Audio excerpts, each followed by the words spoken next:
ನಮಸ್ಕಾರ ಎಲ್ಲರಿಗೂ welcome to my YouTube channel. Karnataka ಗ್ರಾಮ ಸ್ವರಾಜ್ಯ ಮತ್ತು ಪಂಚಾಯತ್ ರಾಜ್ ಅಧಿನಿಯಮ 1993ರ MCQs ಕ್ವಶನ್ಸ್ಗಳನ್ನು ನೋಡ್ತಾ ಹೋಗೋಣ. ಇದು ಬ್ರಿಟಿಷರ ಪೂರ್ವ ಮತ್ತು ಬ್ರಿಟಿಷರ ಅವಧಿಯಲ್ಲಿ ಭಾರತದ ಸ್ಥಳೀಯ ಸರ್ಕಾರಗಳ ಬಗ್ಗೆ ಇವು ಒಂದಿಷ್ಟು ಪ್ರಶ್ನೆಗಳಿವೆ. ಪ್ರಾಚೀನ ಕಾಲದಲ್ಲಿ ಪಂಚಾಯಿತಿ ವ್ಯವಸ್ಥೆ ಹೇಗಿತ್ತು ಅಂತ ಅನ್ನೋದ್ರ ಬಗ್ಗೆ. ಇನ್ನು ಒಂದನೇ ಪ್ರಶ್ನೆ, ಋಗ್ವೇದ ಕಾಲದಲ್ಲಿ ಭಾರತದಲ್ಲಿ ಸ್ಥಳೀಯ ಸರ್ಕಾರಗಳನ್ನು ಏನೆಂದು ಕರೆಯುತ್ತಿದ್ದರು? ಇದಕ್ಕೆ ಉತ್ತರ ಸಭಾ ಮತ್ತು ಸಮಿತಿ. Option A is a correct answer. ಸಭಾ ಮತ್ತು ಸಮಿತಿ. ಸ್ಥಳೀಯ ಸರ್ಕಾರಗಳನ್ನು ಸಭಾ ಮತ್ತು ಸಮಿತಿ ಎಂದು ಋಗ್ವೇದ ಕಾಲದಲ್ಲಿ ಕರೆಯುತ್ತಿದ್ದರು.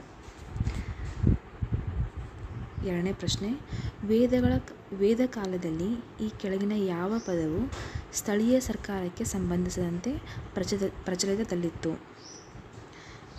ಇದಕ್ಕೆ ಡೈರೆಕ್ಟ್ ಉತ್ತರ ಗ್ರಾಮೀಣ.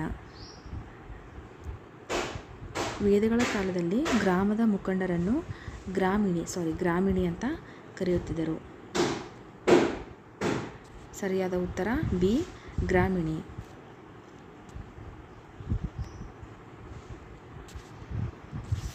ಮೂರನೇ ಪ್ರಶ್ನೆ, ಮೇ 18, 1882ರಲ್ಲಿ ಹೊರಡಿಸಿದ ಸ್ಥಳೀಯ ಸರ್ಕಾರಗಳ ಘೋಷಣೆಯನ್ನು ಏನೆಂದು ಕರೆಯುತ್ತಾರೆ? ಡೈರೆಕ್ಟ್ ಉತ್ತರ ನೋಡೋಣ. ಭಾರತದ ಸ್ಥಳೀಯ ಸರ್ಕಾರಗಳ ಮ್ಯಾಗ್ನಾ ಕಾರ್ಟಾ. ಮೇ 18, 1882ರಲ್ಲಿ ಹೊರಡಿಸಿದ ಸ್ಥಳೀಯ ಸರ್ಕಾರಗಳ ಘೋಷಣೆಯನ್ನು ಭಾರತದ ಸ್ಥಳೀಯ ಸರ್ಕಾರಗಳ ಮ್ಯಾಗ್ನಾ ಕಾರ್ಟಾ ಎಂದು ಕರೆಯುತ್ತಿದ್ದರು. ನಾಲ್ಕನೇ ಪ್ರಶ್ನೆ, ಬ್ರಿಟಿಷರ ಕಾಲದಲ್ಲಿ 1907ರಲ್ಲಿ ಆಡಳಿತ ವಿಕೇಂದ್ರೀಕರಣಕ್ಕೆ ಸಂಬಂಧಿಸಿದಂತೆ ಶಿಫಾರಸು ಮಾಡಲು ಈ ಕೆಳಗಿನ ಯಾವ ಆಯೋಗ ರಚಿಸಲಾಯಿತು? ಉತ್ತರ ರಾಯಲ್ ಆಯೋಗ.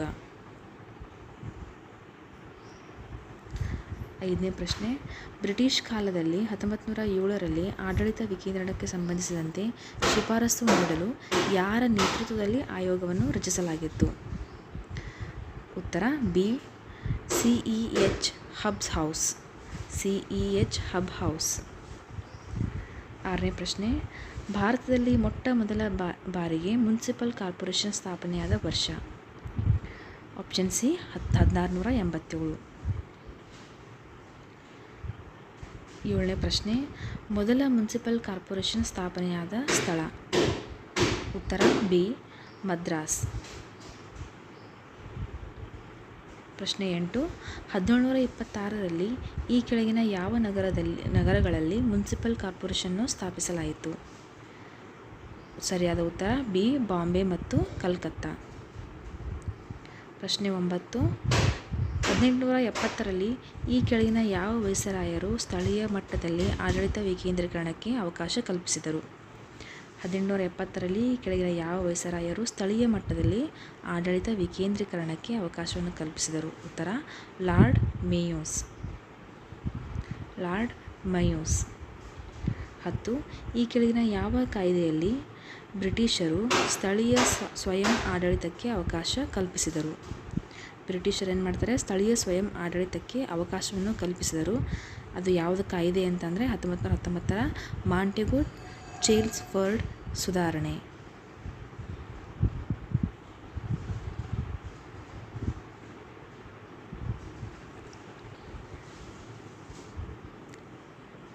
ಗಾಡ್ಗಿಲ್ ಸಮಿತಿಯು ಈ ಕೆಳಗಿನ ಯಾವ ಶಿಫಾರಸನ್ನು ನೀಡಿತು? ಆಪ್ಷನ್ ಎ, 3 ಹಂತಗಳ ಪಂಚಾಯತ್ ರಾಜ್ ವ್ಯವಸ್ಥೆಯನ್ನು ಸ್ಥಾಪಿಸುವುದು. ಇದು ಸರಿಯಾಗಿದೆ. ಪಂಚಾಯತ್ಗಳ ಅವಧಿ 5 ವರ್ಷ ಆಗಿರಬೇಕು. ಇದು ಕೂಡ ಸರಿಯಾಗಿದೆ. ಪರಿಶಿಷ್ಟ ಜಾತಿ ಮತ್ತು ಪರಿಶಿಷ್ಟ ಪಂಗಡದ ಮಹಿಳೆಯರಿಗೆ ಮೀಸಲಾತಿ ನೀಡಬೇಕೆಂಬುದನ್ನು ಶಿಫಾರಸು ನೀಡಿತು. ಇದು ಕೂಡ ಸರಿಯಾಗಿದೆ. ಹಾಗಾಗಿ ಆಪ್ಷನ್ ಡಿ ಮೇಲಿನ ಎಲ್ಲವೂ. 34ನೇ ಪ್ರಶ್ನೆ, 1989ರಲ್ಲಿ ರಾಜೀವ್ ಗಾಂಧಿಯವರು ಪಂಚಾಯಿತಿ ಸಂಸ್ಥೆಗಳ ಸ್ಥಾಪನೆಗೆ ಸಂಬಂಧಿಸಿದಂತೆ ಈ ಕೆಳಗಿನ ಯಾವ ಮಸೂದೆಯನ್ನು ಸಂಸತ್ತಿನಲ್ಲಿ ಮಂಡಿಸಿದರು? ಉತ್ತರ 64. 35ನೇ ಪ್ರಶ್ನೆ, ಈ ಕೆಳಗಿನ ಯಾವ ಅವಧಿಯನ್ನು ಪಂಚಾಯತ್ ರಾಜ್ ವ್ಯವಸ್ಥೆಗೆ ಸಂಬಂಧಿಸಿದಂತೆ ಪ್ರಾಬಲ್ಯ ಹಂತ ಎಂದು ಕರೆಯಲಾಗುತ್ತದೆ? ಆಪ್ಷನ್ ಎ ಸರಿಯಾದ ಉತ್ತರ 1959ರಿಂದ 64. ನೆಕ್ಸ್ಟ್ ಪ್ರಶ್ನೆ, ಈ ಕೆಳಗಿನ ಯಾವ ಅವಧಿಯನ್ನು ಭಾರತದ ಪಂಚಾಯತ್ ರಾಜ್ ವ್ಯವಸ್ಥೆಯ ಸ್ಥಗಿತದ ಅವಧಿ ಎಂದು ಕರೆಯುತ್ತಾರೆ? ಸರಿಯಾದ ಉತ್ತರ ಆಪ್ಷನ್ ಬಿ 1965ರಿಂದ 69. ನೆಕ್ಸ್ಟ್ ಪ್ರಶ್ನೆ, ಸ್ವತಂತ್ರ ಭಾರತದಲ್ಲಿ ಮೊಟ್ಟ ಮೊದಲ ಪಂಚಾಯತ್ ರಾಜ್ ಸಚಿವರಾಗಿ ಕಾರ್ಯನಿರ್ವಹಿಸಿದವರು ಯಾರು ಅಂತಂದರೆ option B SK day. Next question, SK day ರವರು ಈ ಕೆಳಗಿನ ಯಾವ ಮಂತ್ರಿಮಂಡಲದಲ್ಲಿ ಪಂಚಾಯತ್ ರಾಜ್ ಸಚಿವರಾಗಿ ಕಾರ್ಯನಿರ್ವಹಿಸಿದ್ದಾರೆ? ಉತ್ತರ ಬಿ ಜವಾಹರ್ಲಾಲ್ ನೆಹರು ಅವರ ಮಂತ್ರಿಮಂಡಲದಲ್ಲಿ ಪಂಚಾಯತ್ ರಾಜ್ ಸಚಿವರಾಗಿ HK ಡೇ ಅವರು ಕಾರ್ಯವನ್ನು ನಿರ್ವಹಿಸಿದ್ದಾರೆ. ನೆಕ್ಸ್ಟ್ ಕ್ವಶನ್, ಅಶೋಕ್ ಮೆಹ್ತಾ ಸಮಿತಿಯು ಪಂಚಾಯಿತಿ ವಿದ್ಯಮಾನಗಳನ್ನು ನೋಡಿಕೊಳ್ಳಲು ಪಂಚಾಯತ್ ರಾಜ್ಗೆ ಸಂಸ್ಥೆಗೆ ಈ ಕೆಳಗಿನವುಗಳನ್ನು ನೋಡಿಕೊಳ್ಳಬೇಕೆಂದು ಶಿಫಾರಸು ಮಾಡಿತು. ಸರಿಯಾದ ಉತ್ತರ A panchayat Raj Mantri.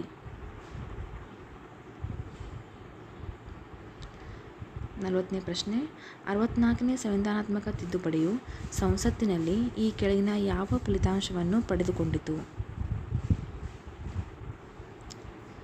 Option B ಸಂಸತ್ತಿನಲ್ಲಿ ಅಂಗೀಕಾರವಾಗಲಿಲ್ಲ. 64ನೇ ಸಂವಿಧಾನಾತ್ಮಕ ತಿದ್ದುಪಡಿಯು ಸಂಸತ್ತಿನಲ್ಲಿ ಅಂಗೀಕಾರನೇ ಆಗಲಿಲ್ಲ. 41ನೇ ಪ್ರಶ್ನೆ, ರಾಜೀವ್ ಗಾಂಧಿಯವರು ಮಂಡಿಸಿದ 64ನೇ ಸಂವಿಧಾನ ತಿದ್ದುಪಡಿ ಮಸೂದೆಯು ಈ ಕೆಳಗಿನ ಯಾವ ವಿಷಯಕ್ಕೆ ಸಂಬಂಧಿಸಿದೆ? ಆಪ್ಷನ್ ಎ ಸರಿಯಾದ ಉತ್ತರ ಪಂಚಾಯಿತಿಗಳ ಸ್ಥಾಪನೆಗೆ ಸಂಬಂಧಿಸಿದೆ.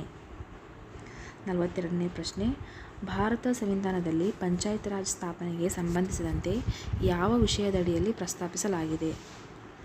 ಸರಿಯಾದ ಉತ್ತರ ಆಪ್ಷನ್ ಸಿ ರಾಜ್ಯ ನಿರ್ದೇಶಕ ತತ್ವಗಳು. ರಾಜ್ಯ ನಿರ್ದೇಶಕ ತತ್ವಗಳಲ್ಲಿ ಪಂಚಾಯತ್ ರಾಜ್ ಸ್ಥಾಪನೆಗೆ ಸಂಬಂಧಿಸಿದಂತೆ ಪ್ರಸ್ತಾಪಿಸಲಾಗಿದೆ.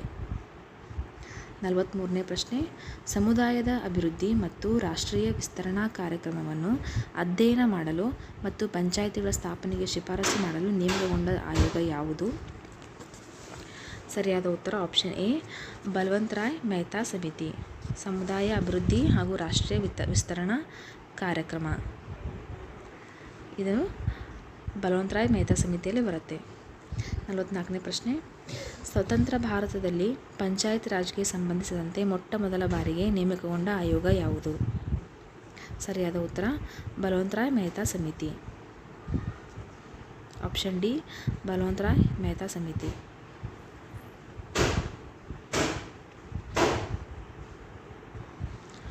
ಅಶೋಕ್ ಮೆಹ್ತಾ ಸಮಿತಿಯು ತನ್ನ ವರದಿಯನ್ನು ಎಷ್ಟು ಹಂತದ ಪಂಚಾಯಿತಿಯನ್ನು ಶಿಫಾರಸು ಮಾಡಿತು? ಅಶೋಕ್ ಮೆಹ್ತಾ ಸಮಿತಿಯು ತನ್ನ ವರದಿಯಲ್ಲಿ ಎಷ್ಟು ಹಂತದ ಪಂಚಾಯಿತಿಯನ್ನು ಶಿಫಾರಸು ಮಾಡಿತು? ಸರಿಯಾದ ಉತ್ತರ 2 ಹಂತ. ಆಪ್ಷನ್ ಸಿ 2 ಹಂತ. ಯಾವುವು ಅಂದರೆ ಜಿಲ್ಲಾ ಪರಿಷತ್ ಹಾಗೂ ಮಂಡಲ್ ಪಂಚಾಯಿತಿ. ಪ್ರಶ್ನೆ 22, ಈ ಕೆಳಗಿನ ಯಾವ ಅವಧಿಯನ್ನು ಭಾರತದಲ್ಲಿ ಪಂಚಾಯತ್ ರಾಜ್ ವ್ಯವಸ್ಥೆ ಇಳಿತದ ಅವಧಿ ಎಂದು ಕರೆಯುತ್ತಾರೆ? 1969ರಿಂದ 77.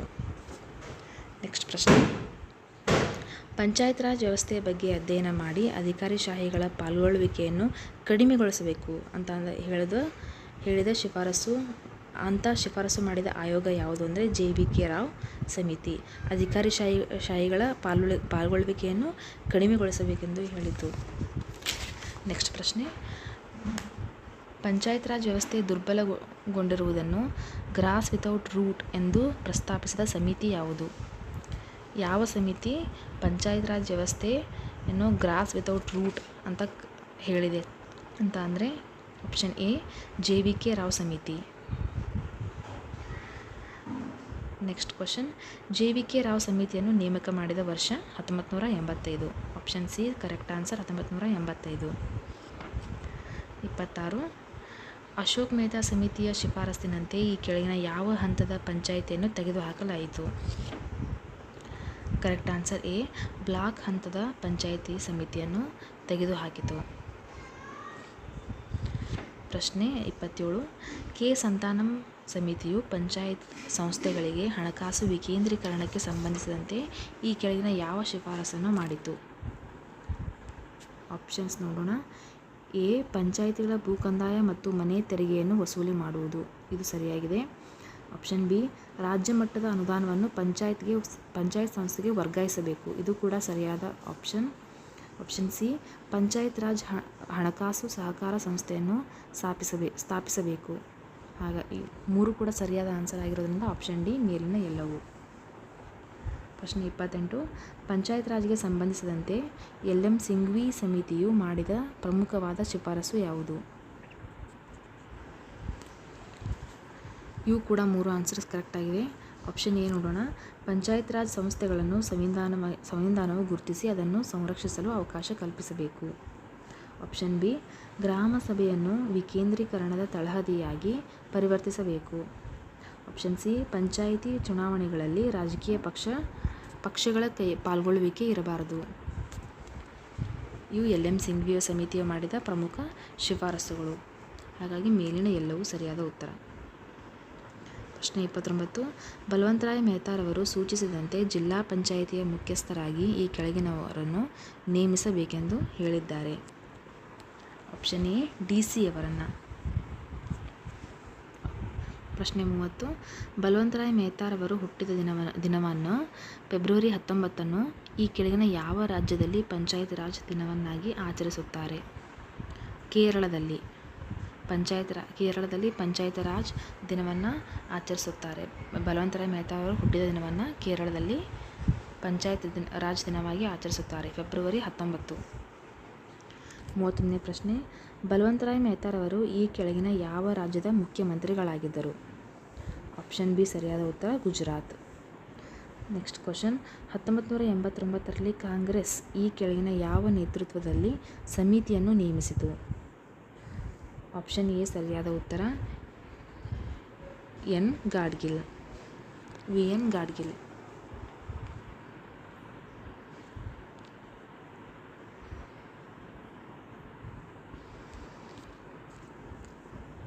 ಒಂಬತ್ತನೇ ಪ್ರಶ್ನೆ. ಅಶೋಕ್ ಮೆಹ್ತಾ ಸಮಿತಿಯು ನೀಡಿದ ಶಿಫಾರಸಿನ ಅನ್ವಯ ಪಂಚಾಯತ್ ರಾಜ್ ಸ್ಥಾಪಿಸಲು ಈ ಕೆಳಗಿನ ಯಾವ ರಾಜ್ಯಗಳು ಹೊಸ ಕಾನೂನನ್ನು ರೂಪಿಸಿ ಜಾರಿಗೆ ತಂದವು? ಸರಿಯಾದ ಉತ್ತರ, ಕರ್ನಾಟಕ, ಆಂಧ್ರ ಪ್ರದೇಶ್, ಪಶ್ಚಿಮ ಬಂಗಾಳ. 3 ಸರಿಯಾದ ಉತ್ತರ ಆಗಿರುವುದರಿಂದ ಆಪ್ಷನ್ ಡಿ ಮೇಲಿನ ಎಲ್ಲವೂ.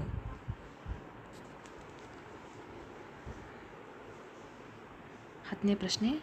ಭಾರತದ ಪಂಚಾಯತ್ ರಾಜ್ ಸಂಸ್ಥೆಗಳ ಪಿತಾಮಹ ಎಂದು ಯಾರನ್ನು ಕರೆಯುತ್ತಾರೆ? ಸರಿಯಾದ ಉತ್ತರ ಸಿ, ಬಲವಂತರಾಯ ಮೆಹ್ತಾ.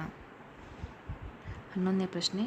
ಬಲವಂತರಾಯ ಮೆಹ್ತಾರವರು ತಮ್ಮ ವರದಿಯಲ್ಲಿ ಎಷ್ಟು ಹಂತದ ಪಂಚಾಯತ್ ರಾಜ್ ಸ್ಥಾಪಿಸಲು ಶಿಫಾರಸು ಮಾಡಿದ್ದಾರೆ? ಸರಿಯಾದ ಉತ್ತರ ಬಿ, 3 ಹಂತದ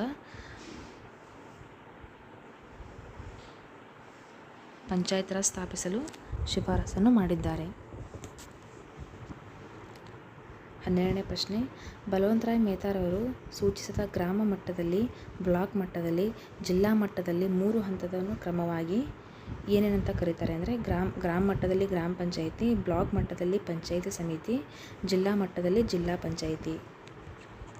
ಆಪ್ಷನ್ ಬಿ ಸರಿಯಾದ ಉತ್ತರ. 13ನೇ ಪ್ರಶ್ನೆ. ಅಶೋಕ್ ಮೆಹ್ತಾ ಸಮಿತಿಯು ಪಂಚಾಯತ್ ರಾಜ್ ವ್ಯವಸ್ಥೆಯನ್ನು ಬಲಗೊಳಿಸಲು ತಾನು ವರದಿ ನೀಡಿದ ವರ್ಷ? Option C, August 1978. ಸರಿಯಾದ ಉತ್ತರ. ಅಶೋಕ್ ಮೆಹ್ತಾ ಸಮಿತಿಯು ತನ್ನ ವರದಿಯಲ್ಲಿ ಎಷ್ಟು ಶಿಫಾರಸುಗಳನ್ನು ಮಾಡಿತು? Option D, 132. 15ನೇ ಪ್ರಶ್ನೆ. ಬಲವಂತರಾಯ ಮೆಹ್ತಾರವರು ಶಿಫಾರಸಿಗಿಂತ ಮೊಟ್ಟಮೊದಲ ಬಾರಿಗೆ ಪಂಚಾಯತ್ ಸಂಸ್ಥೆಯನ್ನು ಆರಂಭಿಸಿದ ರಾಜ್ಯ ಯಾವುದು? ಸರಿಯಾದ ಉತ್ತರ ಬಿ, ರಾಜಸ್ಥಾನ್.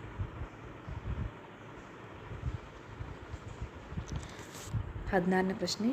ರಾಜಸ್ಥಾನದಲ್ಲಿ ಮೊಟ್ಟಮೊದಲ ಬಾರಿಗೆ ಯಾವ ದಿನಾಂಕದಂದು ಪಂಚಾಯತ್ ರಾಜ್ ಸಂಸ್ಥೆಯನ್ನು ಸ್ಥಾಪಿಸಲಾಯಿತು? ಆಪ್ಷನ್ ಡಿ ಸರಿಯಾದ ಉತ್ತರ, ಅಕ್ಟೋಬರ್ 2, 1959. 17ನೇ ಪ್ರಶ್ನೆ. ಅಶೋಕ್ ಮೆಹ್ತಾ ಸಮಿತಿಯಲ್ಲಿ ಮಂಡಲ್ ಪಂಚಾಯಿತಿಯು ಈ ಕೆಳಗಿನ ಎಷ್ಟು ಜನಸಂಖ್ಯೆಯನ್ನು ಒಳಗೊಂಡ ಗ್ರಾಮಗಳನ್ನು ಒಳಗೊಂಡಿರಬೇಕೆಂದು ಶಿಫಾರಸು ಮಾಡಿತು? ಆಪ್ಷನ್ ಸಿ ಸರಿಯಾದ ಉತ್ತರ, 15,000ರಿಂದ 20,000. 18ನೇ ಪ್ರಶ್ನೆ. ರಾಜಸ್ಥಾನದ ಯಾವ ಸ್ಥಳದಲ್ಲಿ ಮೊಟ್ಟಮೊದಲ ಬಾರಿಗೆ ಪಂಚಾಯತ್ ರಾಜ್ ಸಂಸ್ಥೆಯನ್ನು ಪ್ರಧಾನಿ ನೆಹರೂರವರು ಉದ್ಘಾಟಿಸಿದರು? ಸರಿಯಾದ ಉತ್ತರ ಎ, ನಾಗೂರ್. 19ನೇ ಪ್ರಶ್ನೆ. ರಾಜಸ್ಥಾನದ ನಂತರ ಭಾರತದಲ್ಲಿ ಪಂಚಾಯತ್ ರಾಜ್ ಸಂಸ್ಥೆಯನ್ನು ಆರಂಭಿಸಿದ 2ನೇ ರಾಜ್ಯ ಯಾವುದು ಅಂದರೆ ಆಪ್ಷನ್ ಬಿ, ಆಂಧ್ರ ಪ್ರದೇಶ್. 20ನೇ ಪ್ರಶ್ನೆ. ಕೇಂದ್ರದಲ್ಲಿ ಜನತಾ ಸರ್ಕಾರವು ಪಂಚಾಯತ್ ರಾಜ್ ಸಂಸ್ಥೆಗೆ ಸಂಬಂಧಿಸಿದಂತೆ ಡಿಸೆಂಬರ್ 1977ರಲ್ಲಿ ರಚಿಸಿದ ಸಮಿತಿ ಯಾವುದು? ಸರಿಯಾದ ಉತ್ತರ 1977ರಲ್ಲಿ ಅಶೋಕ್ ಮೆಹ್ತಾ ಸಮಿತಿ ಬರುತ್ತದೆ. ಹಾಗಾಗಿ ಆಪ್ಷನ್ ಎ ಅಶೋಕ್ ಮೆಹ್ತಾ ಸಮಿತಿ.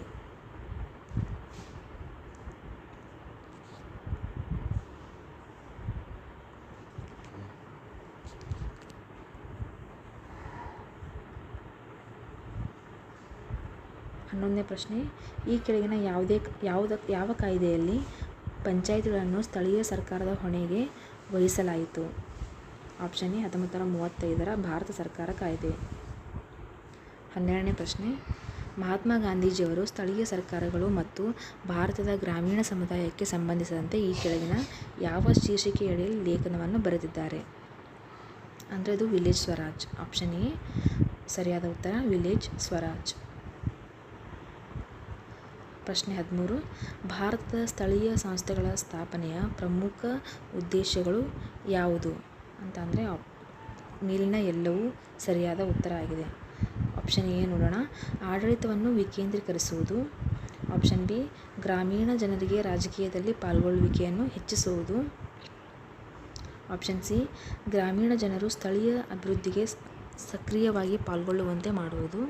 ಆಪ್ಷನ್ ಡಿ, ಗ್ರಾಮೀಣ ಪ್ರದೇಶದ ಸಾಮಾಜಿಕ, ರಾಜಕೀಯ, ಸಾಂಸ್ಕೃತಿಕ, ಆರ್ಥಿಕ, ಸ್ಥಳೀಯ ಅಭಿವೃದ್ಧಿ ಹೊಂದುವಂತೆ ಮಾಡುವುದು. ಮೇಲಿನ ಎಲ್ಲವೂ ಸರಿಯಾದ ಉತ್ತರ. ಪ್ರಶ್ನೆ 14, ಈ ಕೆಳಗಿನ ಯಾವ ವೈಸರಾಯವನ್ನು ಸ್ಥಳೀಯ ಸಂಸ್ಥೆಗಳ ಪಿತಾಮಹ ಎಂದು ಕರೆಯುತ್ತಾರೆ? ಸರಿಯಾದ ಉತ್ತರ ಎ ಲಾರ್ಡ್ ರಿಪ್ಪನ್. ಪ್ರಶ್ನೆ 15, ಗಾಂಧೀಜಿಯವರು ಸರ್ವೋದಯ ಎಂಬ ಪದವನ್ನು ಈ ಕೆಳಗಿನ ಯಾವ ಗ್ರಂಥದಿಂದ ಆರಿಸಿಕೊಂಡಿದ್ದಾರೆ? ಸರಿಯಾದ ಉತ್ತರ A unto the last ಅನ್ನೋ ಗ್ರಂಥದಿಂದ ಸರ್ವೋದಯ ಎಂಬ ಪದವನ್ನು ಗಾಂಧೀಜಿಯವರು ಆರಿಸಿಕೊಂಡಿದ್ದಾರೆ. 16ನೇ ಪ್ರಶ್ನೆ, ಅನ್ ಟು ದಿ ಲಾಸ್ಟ್ ಎಂಬ ಗ್ರಂಥವನ್ನು ಬರೆದವರು ಯಾರು ಅಂತ ಅಂದರೆ ಸರಿಯಾದ ಉತ್ತರ John Ruskin. Option B John Ruskin. 17ನೇ ಪ್ರಶ್ನೆ, ಈ ಕೆಳಗಿನ ಯಾವ ರಾಷ್ಟ್ರೀಯ ಕಾಂಗ್ರೆಸ್ ಅಧಿವೇಶನದಲ್ಲಿ ಗ್ರಾಮ ಪಂಚಾಯಿತಿ ಮತ್ತು ಮೇಲಿನ ಹಂತಗಳಿಗೆ ಚುನಾಯಿತ ಮಂಡಳಿಯನ್ನು ಆರಿಸಬೇಕೆಂದು ಮತ್ತು ಅವುಗಳಿಗೆ ಆರ್ಥಿಕ ಬೆಂಬಲ ನೀಡಬೇಕೆಂದು ಒತ್ತಾಯಿಸುವ ನಿರ್ಣಯವನ್ನು ಅಂಗೀಕರಿಸಲಾಯಿತು? ಸರಿಯಾದ ಉತ್ತರ 1909ರ ಲಾಹೋರ್ ಕಾಂಗ್ರೆಸ್ ಅಧಿವೇಶನ. ಆಪ್ಷನ್ ಸಿ 1909ರ ಲಾಹೋರ್ ಕಾಂಗ್ರೆಸ್ ಅಧಿವೇಶನದಲ್ಲಿ. ಪ್ರಶ್ನೆ 18, ಗ್ರಾಮ ಸ್ವರಾಜ್ ಎಂಬ ಪರಿಕಲ್ಪನೆಯನ್ನು ಈ ಕೆಳಗಿನ ಯಾರು ಪ್ರತಿಪಾದಿಸಿದರು? ಗ್ರಾಮ ಸ್ವರಾಜ್ ಪರಿಕಲ್ಪನೆಯನ್ನು ಮಹಾತ್ಮ ಗಾಂಧೀಜಿಯವರು ಪ್ರತಿಪಾದಿಸುತ್ತಾರೆ. ಆಪ್ಷನ್ ಬಿ ಸರಿಯಾದ ಉತ್ತರ. ನೆಕ್ಸ್ಟ್ ಕ್ವಶನ್, ಸರ್ವೋದಯ ಎಂಬ ಪದವನ್ನು ಈ ಕೆಳಗಿನ ಯಾರು ಪರಿಚಯಿಸಿದರು? ಸರ್ವೋದಯ ಎಂಬ ಪದವನ್ನು ಪರಿಚಯಿಸಿದವರು ಕೂಡ ಮಹಾತ್ಮ ಗಾಂಧೀಜಿಯವರು. ಆಪ್ಷನ್ ಸಿ ಸರಿಯಾದ ಉತ್ತರ. ಪ್ರಶ್ನೆ 20, ಗ್ರಾಮಗಳ ಉದ್ಧಾರವೇ ದೇಶಗಳ ಉದ್ಧಾರ, ಸರ್ವರ ಪ್ರಗತಿಯನ್ನು ಸಾಧಿಸಲು ಸರ್ವೋದಯ ಪರಿಕಲ್ಪನೆ ಬಳಕೆಯಾಗಬೇಕೆಂದು ಪ್ರತಿಪಾದಿಸಿದರು ಯಾರು? ಸರಿಯಾದ ಉತ್ತರ ಗಾಂಧೀಜಿಯವರು.